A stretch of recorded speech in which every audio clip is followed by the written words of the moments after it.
टुनटुनी चिड़िया अपनी छोटी सी पॉलिथीन टेंट में अपनी बेटी सुनहरी चिड़िया के साथ बैठी थी। बारिश की बूंदें धीरे धीरे टेंट पर गिर रही थी। सुनहरी देखो, बारिश आ रही है। हमें टेंट को मजबूती से बांधना होगा, नहीं तो ये टूट जाएगा। माँ, क्या बारिश बहुत तेज होगी? मुझे डर लग रहा है। नहीं बेटा, हम सब मिलकर सब संभाल लेंगे, तुम चिंता मत करो। टुनटुनी चिड़िया टेंट के कोनों को और मजबूती से बांधने लगती है। तभी बारिश तेज हो जाती है और टेंट पानी से भीगने लगता है। माँ, टेंट में पानी घुसने लगा है, अब हम क्या करेंगे माँ? हमें जल्दी कुछ करना होगा। सुनहरी, चलो बाहर जाकर देखेंगे। सुनो दोस्तों, जब तक टुनटुनी चिड़िया अपनी परेशानी का हल ढूंढ रही है, तब तक आप हमारे इस वीडियो को लाइक और चैनल को सब्सक्राइब कर दो। वो बाहर निकलते हैं। बारिश की तेज बौछारें उन पर गिरती हैं। फिर टुनटुनी चिड़िया अपने पड़ोसी कालू कौवे से मदद मांगने जाती है। कालू भाई, हमारे टेंट में पानी घुस रहा है, क्या आप हमारी मदद कर सकते हैं? मुझे अपनी चिंता है टुनटुनी, तुम्हारी समस्या मेरी नहीं है। खुद ही संभालो अपने आप को, मैंने किसी का ठेका नहीं ले रखा। कालू कौवे की बात सुनकर टुनटुनी चिड़िया निराश होकर वहाँ से लौट जाती है। बारिश और तेज हो जाती है और टुनटुनी चिड़िया का टेंट ढहने लगता है। माँ, हमारा टेंट ये टूट रहा है, अब हम क्या करेंगे माँ? हमें भागना होगा सुनहरी, जल्दी करो वरना हम यहीं मर जाएंगे। वो दोनों इधर उधर दौड़ते हैं, लेकिन टेंट पूरी तरह से गिर जाता है। फिर थक हार कर टुनटुनी चिड़िया अपनी बेटी सुनहरी चिड़िया के साथ एक पेड़ के नीचे शरण लेती है। तभी हरिया तोता वहाँ आता है और उससे कहता है, क्या बात है टुनटुनी चिड़िया, तुम दोनों इतनी परेशान क्यों हो? क्या बात है, मुझे अपनी परेशानी बताओ, शायद मैं तुम्हारी मदद कर सकूं। क्या बताऊं हरिया भैया, हमारा तंबू से बना घर बारिश में टूट गया और हमारे पास अब कोई जगह नहीं है जहां हम अपना सर छिपा सके। ये सुनकर मुझे बहुत अफसोस हुआ टुनटुनी चिड़िया, मैं आपकी मदद करूँगा, आप फिक्र न करें।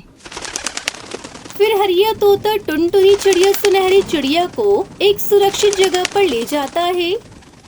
सुनो टुनटुनी चिड़िया, तुम चिंता मत करो, मैं तुम्हारे लिए एक नया घर बनवाने में मदद करूँगा। सच में? लेकिन हमें कैसे मदद मिलेगी? तोते भैया, आप हमारी सहायता कैसे करेंगे? हम तो अकेले हैं और नया घर बनाने में काफी टाइम लगता है, जब तक तो हम इस बारिश में भीगकर मर जाएंगे। नहीं टुनटुनी चिड़िया, ऐसा कुछ भी नहीं होगा, तुम बेवजह परेशान हो रही हो। मैं जंगल के सभी दोस्तों को बुलाऊंगा और हम सब मिलकर एक सुंदर घर बनाएंगे तुम्हारे लिए।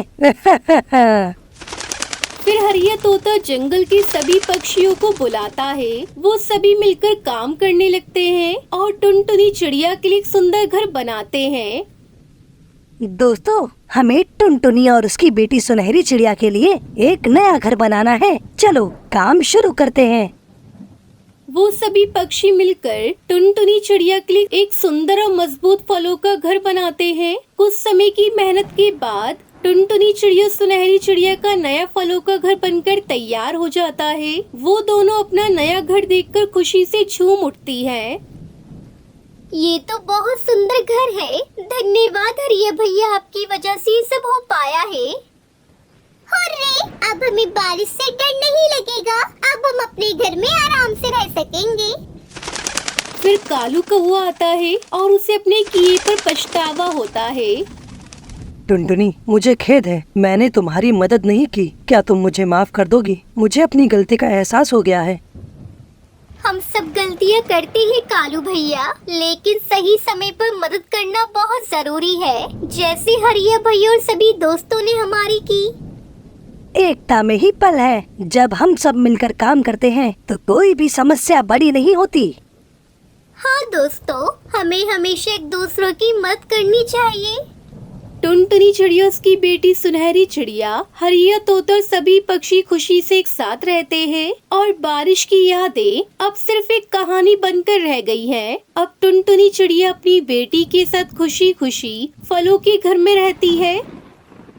ये कहानी टुनटुनी चिड़िया की बेटी सुनहरी चिड़िया की साहस और सहयोग की है। कैसे उन्होंने बारिश में संघर्ष किया। इसने हमें सिखाया कि मुश्किल समय में हमें एक दूसरे की मदद करनी चाहिए और सच्ची मित्रता ही सबसे बड़ी ताकत होती है।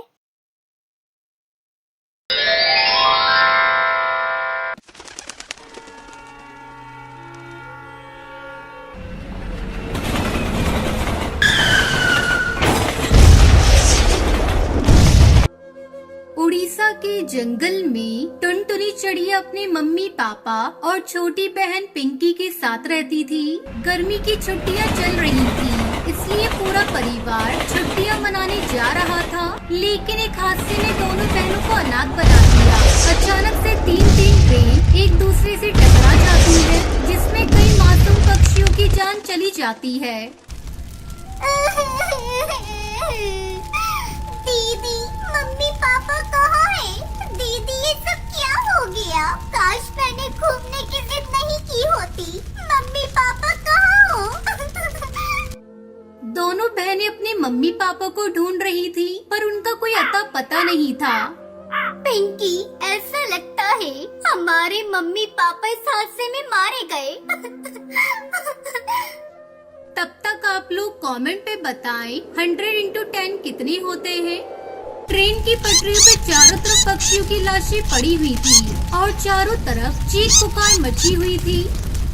पिंकी, चल अब हम दोनों घर चलते हैं।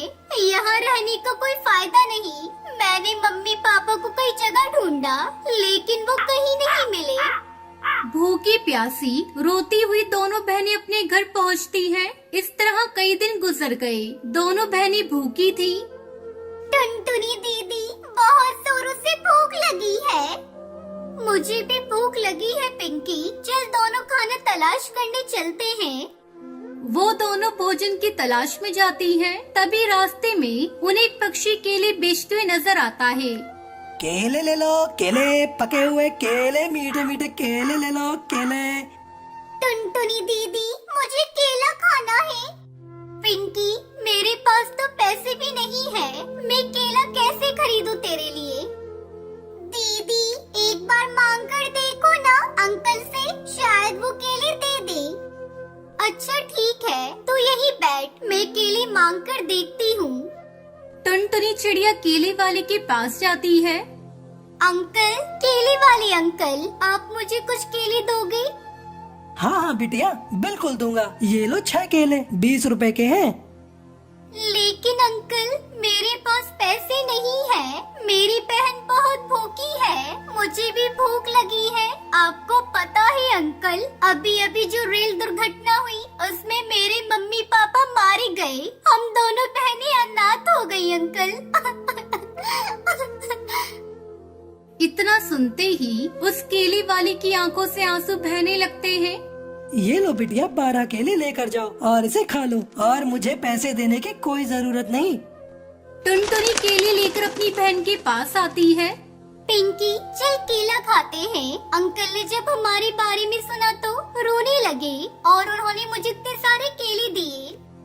दोनों बहनें पेट भरकर केले खाती हैं और बचे हुए केले को अपने घर के आंगन में दबा देती हैं। समय गुजरने लगता है और जहां उन्होंने केले दबाए थे, वहां केले के पेड़ उगाते हैं और जल्दी उस पर केले लग जाते हैं। अरे वाह दीदी, देखो ना, केले के पेड़ पर कितने सारे केले लगे हैं। अब हम इनको बाजार में बेच देंगे और पैसे कमाएंगे। हाँ पिंकी, आज मम्मी पापा जिंदा होते तो बहुत खुश होते। ये कहकर दोनों बहनें पेड़ से सारे केले तोड़कर टोकरी में भर लेती हैं और उसे बाजार में बेचने के लिए जाती है। केले ले लो, केले, मीठे मीठे केले ले लो। टुनटुनी की आवाज सुनकर सारे पक्षी उससे केले खरीद लेते हैं। केले बेचकर दोनों बहनों के पास बहुत सारे पैसे हो जाते हैं। फिर दोनों बहनें केले की खेती करने लगती हैं और खुशी खुशी रहने लगती हैं।